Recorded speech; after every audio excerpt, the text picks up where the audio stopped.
objet qui est en question, mais c'est ce que je traduis par milieu, c'est-à-dire quelque chose, une réalité qui s'instaure dans ce rapport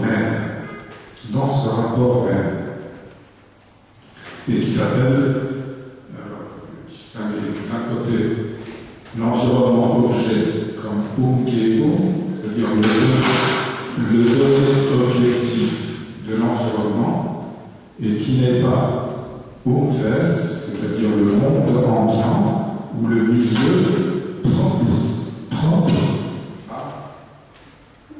l'animal en question, l'espèce animale en question.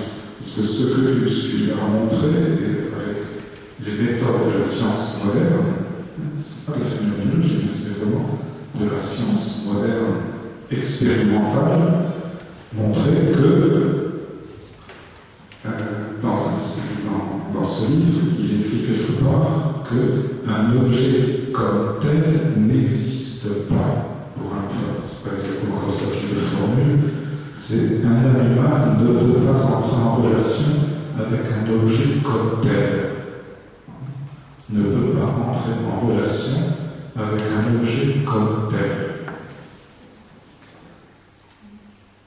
J'en donne des tas d'exemples. Pour en prendre un très simple, vous mettez un mammifère, une espèce de mammifère, une femelle en chaleur et un mâle, dans la réalité ordinaire de leur vécu, le mâle est attiré par la femelle en chaleur. Immanquablement, c'est physiologique.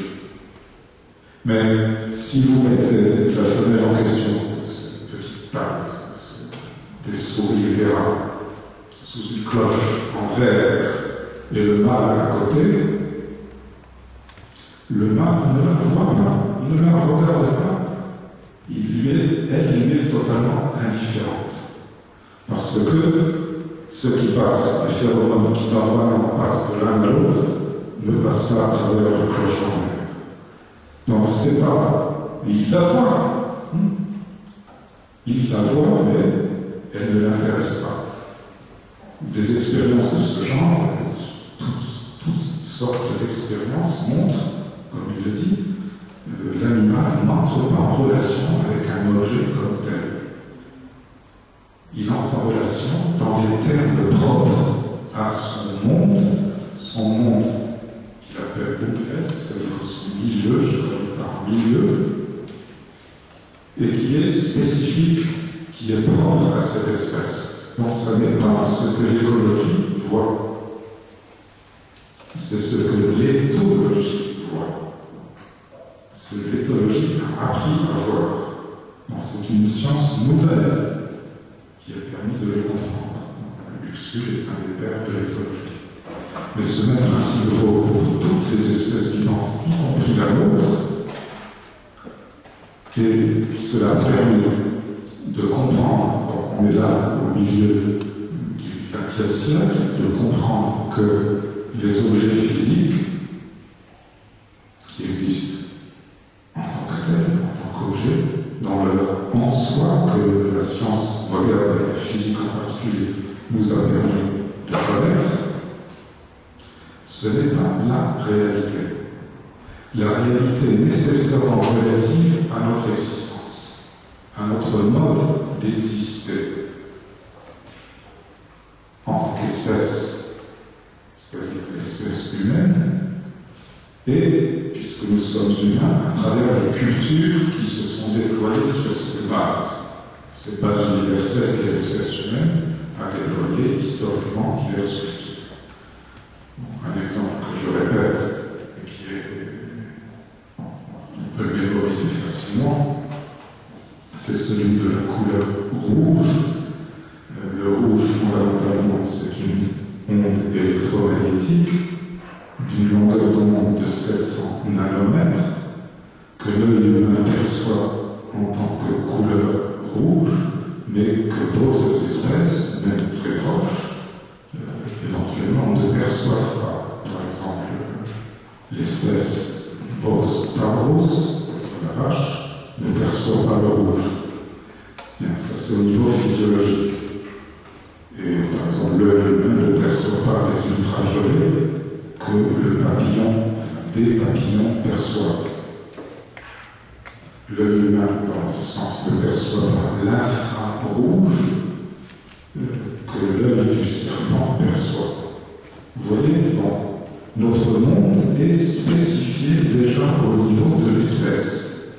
Et sur cette base, chaque culture a déployé ses propres interprétations trajectivement, faisant par exemple que la couleur rouge peut être la couleur d'une robe de mariée au Japon, mais pas en Corse, sauf exception. Vous voyez, il y a des choses qui se font, d'autres qui ne se font pas. Ça, c'est spécifié par les cultures. Maintenant, le lien avec la cosmicité. Je termine en un cadre. Le lien avec la cosmicité, nous allons pouvoir le découvrir dans les dernières lignes de l'ouvrage le plus fameux de Platon, qui est dans les dernières lignes du Timée.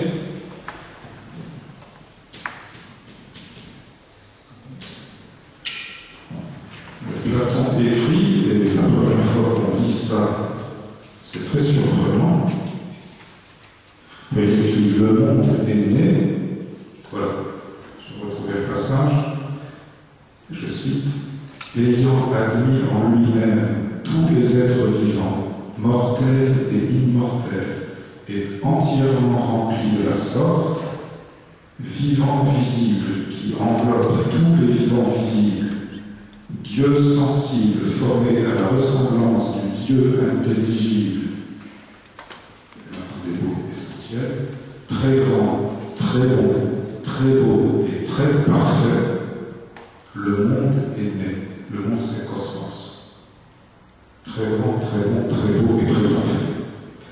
Or, ce que Platon écrit là en tant qu'être humain, sans avoir conscience que c'est en tant qu'être humain, c'est exactement ce que Urscule a mis en évidence avec les méthodes de la science moderne, que chaque espèce, pour chaque espèce, son milieu, son ouverte. Et pour cette espèce-là, pour aucune autre, à la fois très grand, très bon, très beau, très parfait. C'est le milieu spécifique qui lui convient, celui avec lequel elle est en parfaite adéquation. Et ça peut aller très loin. Depuis que Urscule a écrit ces choses dans les années 30, on a cessé de découvrir ce qu'on appelle des espèces extrémophiles, c'est-à-dire qui vivent dans des milieux extrêmes, absolument invivables pour d'autres, en particulier pour nous autres humains. Par exemple, des bactéries qui vivent dans des eaux hydrothermales à forte, sous une pression insupportable, ce qui leur permet de rester liquides à des températures de plus de 100 degrés, jusqu'à 120 degrés plus. Des bactéries y vivent et se reproduisent normalement, par exemple, à 115 degrés. Ce n'est pas tout. D'autres bactéries qu'on a découvert vivent dans des milieux où les radiations sont très fortes. Donc, l'une de ces bactéries, on lui a donné un nom. Je ne retrouve pas la mémoire à peu près, c'est Thermococcus gamma tolerans. Thermococcus gamma tolerans. C'est une bactérie. Mais il y a même des êtres pluricellulaires. Il y a des vers qui vivent très bien dans des colonnes hydrothermales à près de 100 degrés, dans des pluricellulaires. Voilà. Et pour ces êtres-là, ces êtres vivants, c'est le milieu qui leur convient et pas un autre. Ils sont en parfaite adéquation avec ce milieu, et c'est ce que Platon a exprimé à sa manière en disant que le monde est né, le cosmos est né, et très grand.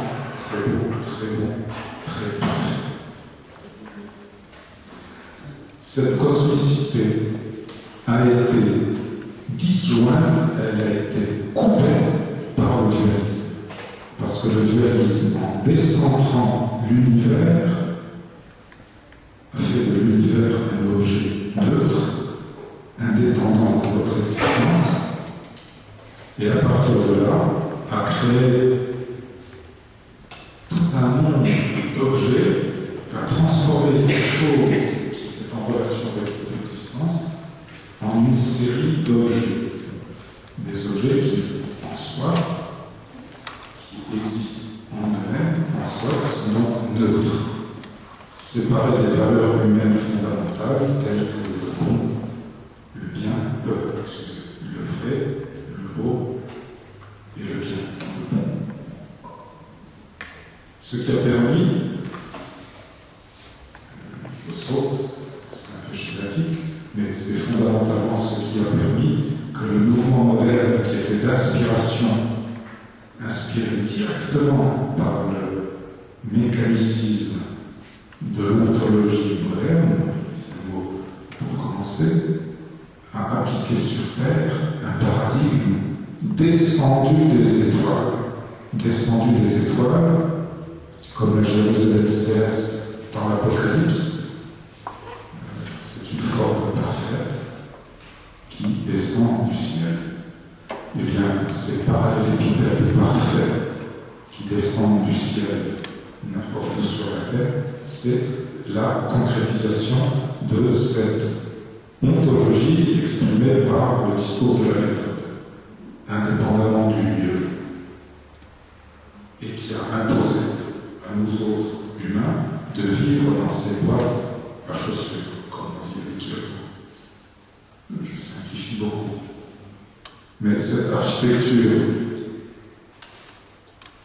à travers le postmoderne, a abouti à des formes d'une liberté totale, des formes totalement arbitraires partout sur la planète.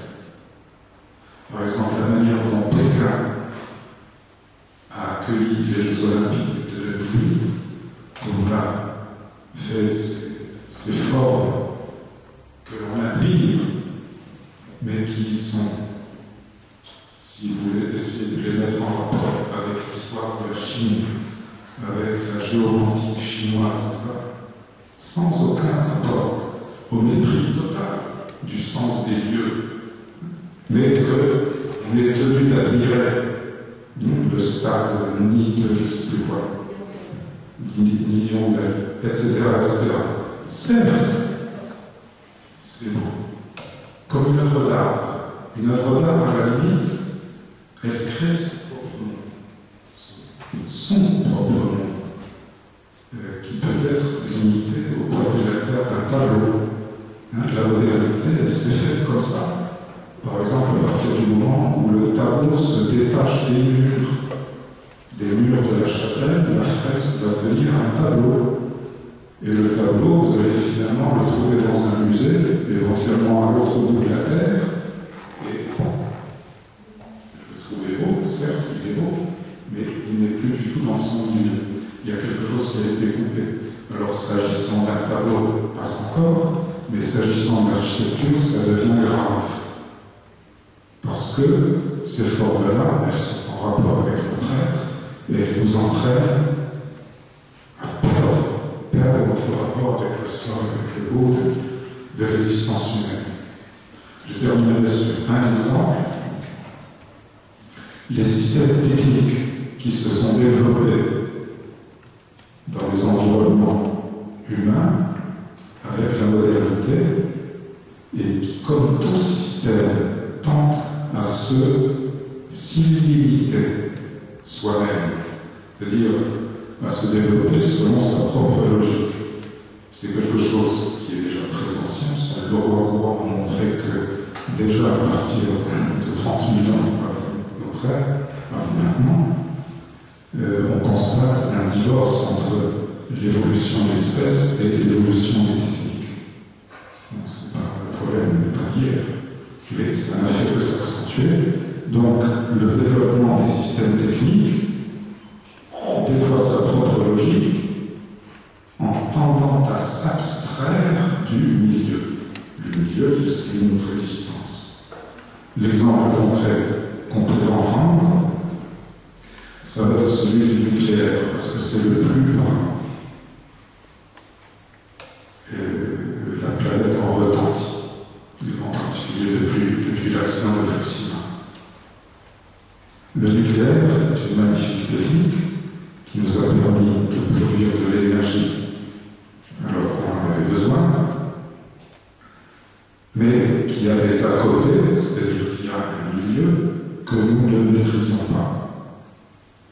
Par exemple, nous ne maîtrisons pas la radioactivité des déchets que produit le nucléaire.